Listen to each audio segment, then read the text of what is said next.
E a única pessoa que assiste meu vídeo, beleza?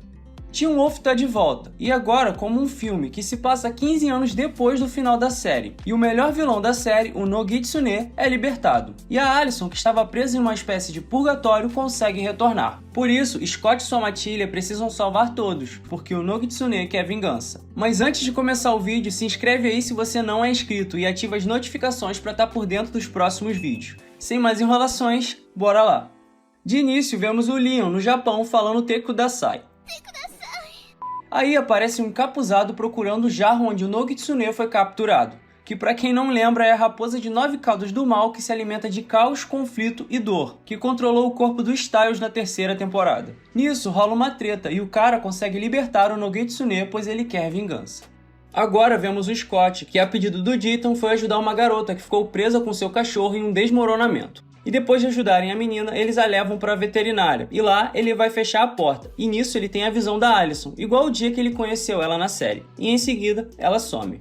Ainda na veterinária, Scott encontra seu ex-sogro / padrasto, que foi lá avisar que ele tá tendo sonhos com a filha dele, Allison. E nos sonhos, ela sussurra a palavra bardo, que significa o estado entre a vida e a morte. Bom, e como vimos segundos atrás, o Scott também tá tendo essas visões e sonhos com ela. E mesmo tendo passado 15 anos após a morte da Allison, o pai dela acha que ela pode estar presa no purgatório. E para ter certeza disso, eles resolvem ir até Bacon Hills, realizar um ritual usando a mesma espada que matou a Allison. Já em São Francisco, Lydia, que é uma Banshee, trabalha com a energia sonora, e ela também está sendo afetada com as visões da Allison. E em sua sala, ela meio que vira o Chico Xavier e desenha algum quebra-cabeça que a gente vai ver mais pra frente. Agora em Bacon Hills, o xerife Stalinsky, Mason e Derek se deparam com um incendiário, que já fez 4 incêndios em 2 semanas. Ah, e minutos antes, Eli, o filho do Derek, roubou o Jeep que era do Styles, e foi pego por eles. Lydia e Scott se reencontram no lugar onde a Allison foi de F, e pegam um pouco de terra do chão onde ela morreu, para eles usarem no ritual. Agora em casa, Jackson aparece, pois a Lydia ligou para ele, e lá eles montam o quebra-cabeça com a musiquinha de abertura da série tocando. E como nada muda em Teen Wolf, o ritual deve ser feito no Nemeton, que é aquele toco de árvore consagrado por druidas que atrai tudo que é monstro para Bacon Hills. Ao voltarem para casa, o Eli e o Derek discutem e descobrimos que o Eli não consegue se transformar, e depois ele acaba fugindo. Já na oficina do Derek, vemos o Parrish, que é o cão do inferno. E ele tá lá pegando a Malia, e essa mina é braba, ela pegou quase todo mundo da série. E de original até o momento, foi só a cena de nudes, que na série com certeza não tinha. E como a Lydia tinha ligado pra Malia, elas se encontram na floresta, e com aquele climazinho de ex-namorados entre a Malia e o Scott, eles vão procurar o Nemeton. E após se perderem, percebe que estão sendo seguidos pelo Eli, que é um gênio da camuflagem, pois se escondeu atrás da árvore do lado deles. Porém, ele sabe onde fica o que eles procuram. E após encontrá-lo, o Eli mete o pé porque ele tem um jogo de lacrosse. E nisso, eles fazem um ritual. E quando eles achavam que não ia dar em nada, a Allison aparece.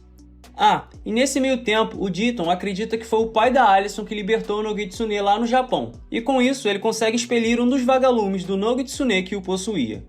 Após meio que reviverem a Allison, eles a levam para o hospital, onde está a mãe do Scott. E ao se distraírem, a Allison acorda e foge, pois ela não se lembra de nada. E no Nemeton, não foi só a Allison que voltou, o Nogitsune também está de volta em seu corpo. Na delegacia, o xerife e os demais vão investigar o encapuzado na floresta, que pode ter ligação com os incêndios. E quando eles saem, um policial que eu achava que era figurante ficou na delegacia. Mas na real, ele era um Kitsune, que também é a raposa do Naruto, só que esse é do bem. E de fato, ele era um figurante, porque ele é morto pelo Nogitsune que pega suas 9 caudas para fazer aqueles Onis samurais apelões, que só aparecem à noite e só morrem pra prata. Na floresta, o xerife e os outros descobrem que não é um incendiário qualquer. E quando ele ia ligar para alguém que provavelmente era o Styles, ele é atacado por Onis. E nisso, todos os figurantes morrem, sobrando só o Mason, que é capturado. E quando o xerife também ia ser capturado, ele é salvo pelo Parrish, e nisso eles fogem. No hospital, o Scott consegue encontrar a Allison, o que não adianta muito, porque eles lutam e ela que não se lembra dele, foge. Ah, e ela só lembra que é caçadora e que quer matar o Derek. E indo pegar seu equipamento, ela é influenciada pelo Nogitsune que se transforma em sua mãe falecida, convencendo ela a matar o Scott, pois foi ele que destruiu a família dela. Mas primeiro, ela tem que caçar os lobisomens betas, que são os mais fracos, porque se toda a matilha se unir, eles se tornam mais fortes. Enquanto tudo isso rolava, o Derek vai ver seu filhote jogar. o que não dura nem um minuto, porque o moleque torce o tornozelo, e como ele não se transforma, ele não pode se curar. Nisso, a Allison chega e ataca eles, e o Eli consegue fugir. E o Derek só não morre porque o Leon chega com a menina que também é uma Kitsune. E que essa menina era pra ser a Kira, mas como a atriz recusou o papel no filme, é essa mina aqui que se chama Hikari. E como o Scott também chega, a Allison mete o pé. E pra terminar essa confusão, a Lydia e o Jackson foram na delegacia e acharam um policial morto. E no rolê agora há pouco com o Derek, o Scott pediu pro Leon ir na delegacia avisar o xerife. Mas chegando lá, eles encontraram a Lydia. E descobrem que o cara que morreu era um Kitsune. E o vilão roubou as 9 caudas dele para criar os Onis. Com exceção do povo que tá na delegacia, a galera se reúne na casa da mãe do Scott. E o Peter, que é o pai da Malia, aparece e ajuda o Derek com o ferimento, pois a flecha que a Allison atirou nele tem acônito, que é aquela planta venenosa que mata lobisomens e só tem fraqueza a fogo. Nisso, eles resolvem se dividir, e o Scott vai para a oficina onde provavelmente está o Eli, porque é o ponto de emergência caso alguma coisa desse errado. E a Malia vai procurar a Lydia. E ao sair, a mãe do Scott praticamente cita Charlie Brown Jr. e diz que o impossível é só questão de opinião, porque mesmo não tendo certeza de quem foi revivido de fato era a Allison, era para ele tentar fazê-la se lembrar. Ah, e o pai da Allison resolve rastreá-la, e o Peter e a Melissa vão com ele. Na oficina, o Eli luta com a Allison, perde e é salvo pelo Scott. E o Scott, na base da pressão, ensina o Eli a se transformar. E consequentemente eles se curam, e juntos fogem para a floresta. Porém, o Scott tomou uma flechada venenosa de raspão, então ele resolve ficar para trás, e fala pro Eli ir na frente. E na estrada, ele acha o xerife, que o leva até a casa que tá o Derek e o Deaton. E lá, geral é capturado pelos Onis. E a Malia, que voltou para lá, salva o Eli. À toa, porque em seguida, o animal desse moleque acha que por ter virado um lobisomem hoje, ele ia conseguir sozinho o que ninguém fez, e é capturado. Ah, e o Leon e a Hikari saíram da delegacia para procurar o Scott, mas também são capturados pelos Onis. Na floresta, a Allison luta com o Scott, que fica tentando fazê-la se lembrar. E ao amanhecer, ele se esfaqueia para ela confiar nele e poder ouvi-lo. O Parrish, que tinha se separado do xerife, foi para a delegacia, e a Malia também aparece por lá. E junto da Lydia e do Jackson, eles vão até onde teve os incêndios, e descobrem que só foi queimado as árvores de sorveiras. E é a mesma árvore que, quando queimada, vira aquelas cinzas que viram uma barreira para os lobisomens.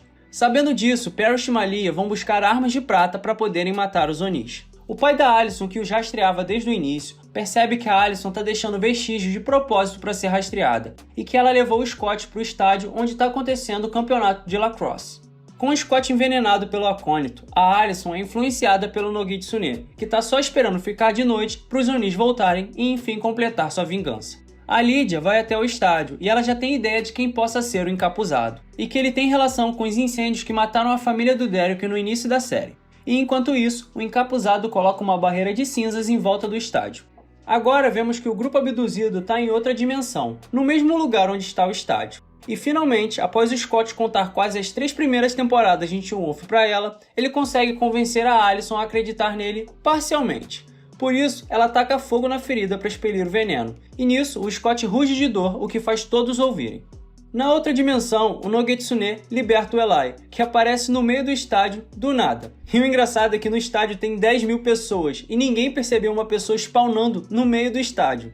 E a Allison, que agora procura o pai, se separa do Scott, que fala para ela que ele ainda a ama. E em seguida, ele encontra o Eli e tentam sair do estádio, mas eles acabam batendo na barreira. A Lydia e o Jackson, que agora estão embaixo das arquibancadas, percebem que as cinzas não são somente uma barreira, mas sim para criar um portal para outra dimensão do Nogitsune. E aí, vemos que o encapuzado aparece, e na verdade, ele era o professor de biologia que geral achava que ele tinha morrido na 3ª temporada. E te falar que eu nem lembrava da existência desse cara. E nisso, vemos a parte mais aleatória do filme. O Scott e o Eli pede o treinador para ajudar eles a tirarem as pessoas do estádio, porque elas correm perigo. Mas ele diz que só tem uma forma de resolver isso, terminando o jogo, que está na prorrogação, e como é gol de ouro, o Scott e o Eli entram em campo, e no fim, o Eli faz o gol da vitória. E enquanto o jogo rolava, 3 coisas aconteciam ao mesmo tempo. Primeira, a Allison é capturada pelo Peter e é salva pelo pai. Segunda, o Derek conta que traumatizou o Eli quando era pequeno, porque ele se transformou na frente dele para salvá-lo, e por isso que ele não se transformava. E por fim, terceiro, a Lydia é obrigada a contar porque deixou Styles e Bacon Hills, porque o Nogitsune se alimenta de dor e um coração partido é ainda melhor para ele. Ela conta que teve um sonho onde o Styles morria numa batida de carro em que ela estava presente, e como os sonhos se passaram a ser frequentes, ela não sabia se aquilo era uma premonição ou não, e por isso ela deixou o Styles. E como a Lydia não usa seus poderes há muito tempo, ela não pode gritar, até porque o grito de uma Banshee é um lamento de morte. Bom, e agora que está escurecendo, os Onis voltam e levam o Scott, a Allison e o Eli para aquela dimensão. E por que o Nogitsune soltou o Eli e trouxe ele de volta? Irineu. Você não sabe nem eu. E o Parrish e a Malia chegam e tentam entrar na barreira. Enquanto o Scott e a Allison lutam com os Onis, o Eli vai tentar soltar o pessoal. E quando a Allison estava perdendo, a Lydia consegue gritar para ela, e com o grito da Banshee, a Allison consegue recuperar toda a sua memória. E se a Lydia gritou, alguém vai de F. E conforme tudo planejado pelo Nogitsune, ele acaba obrigando a Allison, que agora lembra de tudo, a matar o Scott, ou todos eles vão morrer. Então, sem escolha, ela dá 3 flechadas no meio do peito do Scott. Porém, o que o Nogitsune não esperava era que o Scott estava com o manto da raposa, que impediu que as flechas chegassem no coração dele. E nesse momento, o Parrish consegue quebrar a barreira, e vai todo mundo parar naquela dimensão. E com a porrada estancando, os Onis vão de F, porque geral tem arma de prata agora. E ainda lá no estádio, a Lydia e o Jackson capturam o Professor Harris. Sozinho contra todos, o Nogitsune relembra que foi mordido pelo Scott lá na 3ª temporada. E por isso, ele também vira um lobisomem, só que agora é um lobisomem raposo das sombras. Na treta, o Scott, o Eli e o Derek tampam na porrada com o Nogitsune numa ilusão. Então, eles conseguem imobilizá-lo a tempo do Parrish chegar. E como sozinho o Parrish não dá conta, o Derek fica segurando com o Parrish para ele usar a chama do inferno. E com esse sacrifício, queimando tudo, o Derek e o Nogitsune vão de F. Após isso, a Allison fica com o Scott. E no funeral, o xerife dá o Jeep do Styles pro Eli. E no fim, aparece o Professor Harris sendo levado pela Casa Ashen, aquela casa que só tem maluco que apareceu na 3ª temporada. E com isso, eles deixam uma brecha para ter uma nova história de Teen Wolf, só que agora com o filho do Derek. E esse é o final do filme. Claramente, o filme ficou muito corrido mesmo durando 2 horas. Acho que era mais fácil eles terem feito um filme de 4 horas explicando tudo certinho e dividindo ele em 2 partes, que nem eles faziam com as temporadas, utilizando temporada 1A e temporada 1B. Furo de roteiro tem um monte, e as partes sem pé nem cabeça também. O Scott com a camisa cheia de sangue e ninguém no estádio reparou isso. Fora o teletransporte do Eli no meio do campo, que também ninguém reparou. E o Jackson, que é um largato super forte, praticamente nem se transformou no filme. Ah, e agora a parte nostálgica. Os efeitos visuais da série são os mesmos, e como fanservice, ficou muito legal. Praticamente apareceu todo mundo, menos o Styles e a Kira, que é por causa deles mesmo, porque os atores não quiseram participar do filme. De resto, deu pra bater aquela nostalgia. E esse foi o tema do vídeo de hoje. Muito obrigado por você ter assistido até aqui, e te vejo no próximo vídeo. Falou, valeu, fui!